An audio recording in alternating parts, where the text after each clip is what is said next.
ತನ್ನದೇ ಆದಂತ ಕಲೆ, ತನ್ನದೇ ಆದಂತ ಆಚಾರ ವಿಚಾರಗಳನ್ನ ಮೊದಲಿಂದಲೂ ಕೂಡ ನಡೆಸ್ತಾ ಬಂದಿದೆ.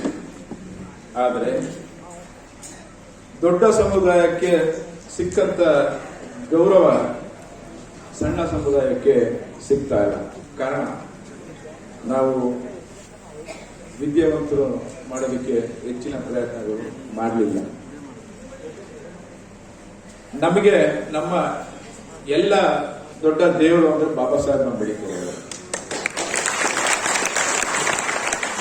ಬಾಬಾ ಸಾಹೇಬ್ ಅಂಬೇಡ್ಕರ್ ಅವರು ಇಡೀ ಅವರ ಜೀವನದಲ್ಲಿ ಅನುಭವಿಸಿದಂತ ತೊಂದರೆಗಳನ್ನ ಜಗತ್ತಿನಲ್ಲಿ ಯಾವ ಜನರು ಕೂಡ ಅನುಭವಿಸಬಾರದು ಅನ್ನೋ ದೃಷ್ಟಿಯಿಂದ ಹೆಚ್ಚಿನ ಆಸಕ್ತಿ, ಹೆಚ್ಚಿನ ಸಮಯ ಅವರೆಲ್ಲವೂ ಕೂಡ ಅದನ್ನ ಶಿಕ್ಷಣಕ್ಕೆ ಹೆಚ್ಚಿನ ಒತ್ತನ್ನ ಕೊಟ್ಟಿರ್ತಕ್ಕಂಥದ್ದು.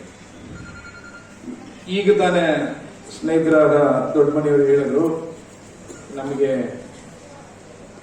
ಹಿಂದೆ ಇದ್ದಂಥದ್ದು ನಮ್ಮನ್ನ ಗುರುಸ್ತಾ ಇಲ್ಲ ಅಂತ. ಯಾಕೆ ಗುರುಸ್ತಾ ಇಲ್ಲ? ನಮಗೆ ಶಿಕ್ಷಣ ಇಲ್ಲದೆ ಇರೋದ್ರಿಂದ ಆ ಗುರುತಿಸೋದನ್ನ, ನಮ್ಮ ಹಕ್ಕನ್ನ ನಾವು ಕೇಳಕ್ಕಾಗಿಲ್ಲ.